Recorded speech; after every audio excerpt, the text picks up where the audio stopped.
Amigas, amigos, olá! Vamos conversar um pouco sobre os 35 anos da Constituição Brasileira. 5 de outubro de 1988, ela acabou de fazer 35 anos e é um fato bastante importante.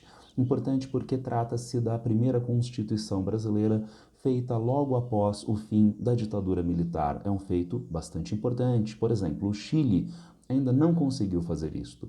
A Constituição chilena de agora, a Constituição data dos anos 1980, da ditadura Pinochet, e já dois esforços de aprovação de um novo texto constitucional não foram viabilizados em plebiscito naquele país. Nós não temos uma Constituição que regula as leis aqui no Brasil, e essa Constituição vem já do período democrático. Mas a Constituição brasileira remete, no nosso cenário atual e no cenário mundial, a uma polêmica muito forte que se desenrolou nas décadas de 1920 e 1930, que eu gostaria de meramente introduzir para vocês.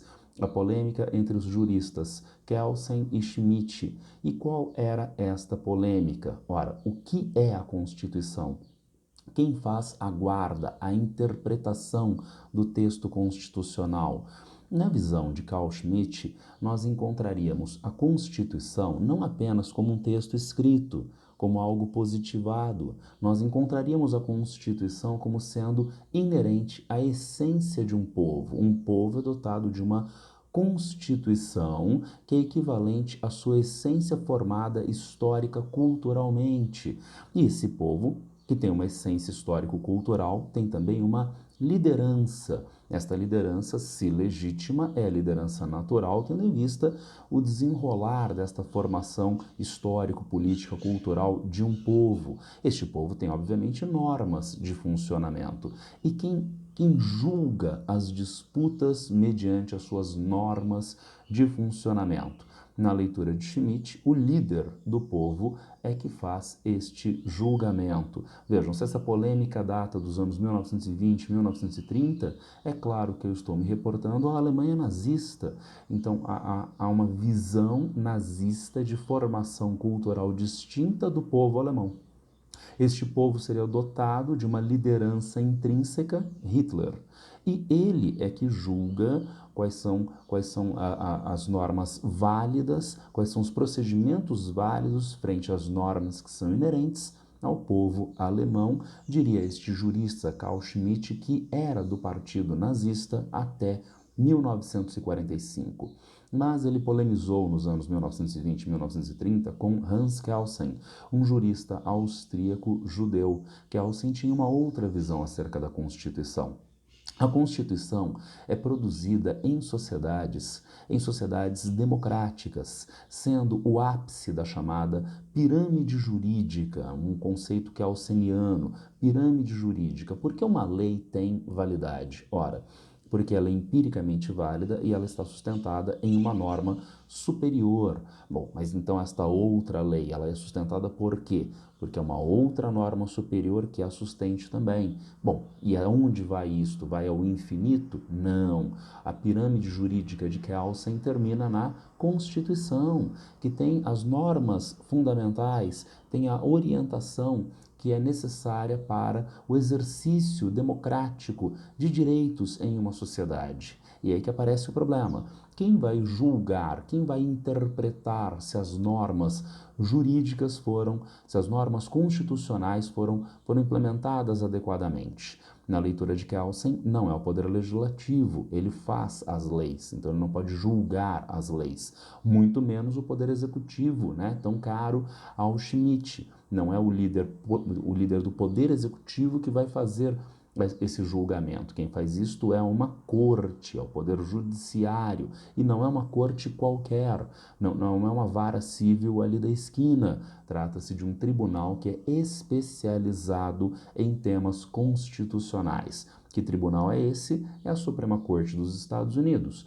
é o Supremo Tribunal Federal, o STF, aqui no Brasil. E dados esses exemplos, nós percebemos que ao longo do século XX, desde o final da Segunda Guerra Mundial, parece que esta polêmica teria sido vencida por Hans Kelsen, não é o líder do poder executivo, o suposto líder de um dito povo, que faz o julgamento das pendências constitucionais. Quem faz isso é um tribunal especializado em sociedades democráticas reguladas pelo direito no mundo ocidental, entre outros, nos Estados Unidos e aqui no Brasil. Entretanto, mais recentemente, por incrível que pareça, Carl Schmitt ganhou força no debate político e jurídico no mundo ocidental e também aqui no Brasil.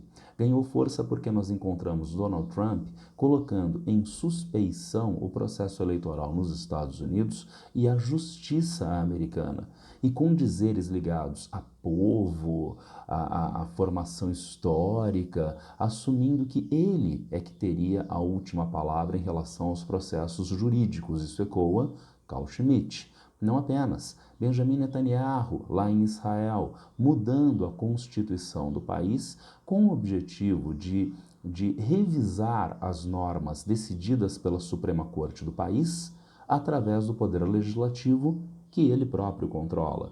E, portanto, isto, por incrível que pareça, ecoa lá em Israel da atualidade a extrema-direita do século XX, do início do século XX, a extrema-direita nazista da Alemanha.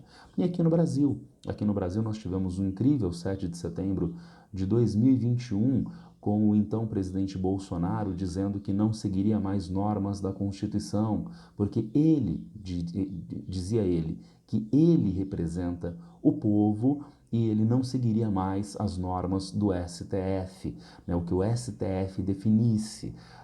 Bolsonaro, entretanto, não foi reeleito. Mas esta polêmica no mundo e aqui no Brasil continua dada. Aqui no Brasil, se nós não temos mais tão graves tensões entre o Supremo Tribunal Federal e o Poder Executivo, agora em governo Lula, mas crescem as tensões entre o Supremo Tribunal Federal e o Congresso Nacional, que está buscando revisar decisões do STF de forma baixa juridicamente, politicamente. E o que eu quero dizer com baixa? É um juízo de valor? Não, não. É baixa do ponto de vista jurídico. Por exemplo, recentemente o Supremo Tribunal Federal definiu a inconstitucionalidade da ideia de marco temporal para definição de terras indígenas. Vejam, inconstitucionalidade. Então não há acolhida na Constituição desta ideia de marco temporal. Na mesma semana, o Senado aprovou um texto oriundo da Câmara dos Deputados que cria uma lei que regulariza marco temporal no Brasil. Agora vejam, uma lei ordinária, e pensando novamente em Hans Kelsen, pode alterar uma norma constitucional? É claro que não, é claro que não. Então por que será que o Congresso Nacional aprovou esta norma?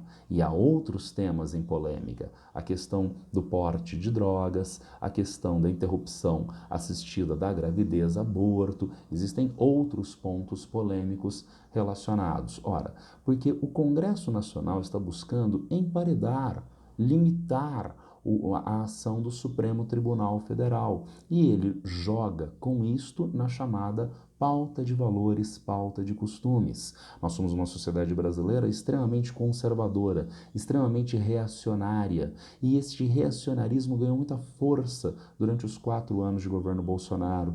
O Congresso brasileiro joga com isto, instrumentaliza o idiota reacionário na sociedade para ganhar força política de emparedamento do Supremo Tribunal Federal, criando, portanto, limitações ao STF. Eu não quero com isso dizer que o STF é um local lindo, maravilhoso, angelical, onde as pessoas só fazem o bem e sempre de forma certa. Não, o STF precisa de reformas, mas essas reformas podem e devem ser feitas, primeiro, dentro do próprio STF. Já foi feita uma regulamentação, por exemplo, recentemente, sobre a questão dos pedidos de vistas. Os ministros do STF, em julgamentos, pediam vistas, mais tempo para a averiguação do processo. E não tinha tempo para a devolução do pedido de vistas. Isso era um recurso que o ministro tinha para não permitir que uma lei fosse votada, que uma norma fosse decidida, porque ele pedia vistas, interrompia o processo e não havia tempo para ele, tempo definido para ele devolver o processo. Agora há, em norma criada pelo próprio STF. Então, primeiro, o próprio STF pode e deve fazer a revisão das suas normas de funcionamento. Mas é claro, o STF não é um poder à parte. ele é regulado pela Constituição, que foi produzida pelos constituintes, que pode ser emendada pelos atuais congressistas. Então o Congresso também pode e deve atuar nessas reformas do STF, mas é de bom tom que ele trabalhe numa segunda perspectiva agora em conjunto com o STF e não definindo normas no Congresso Nacional, à revelia do STF e com vistas, obviamente, ao seu emparedamento.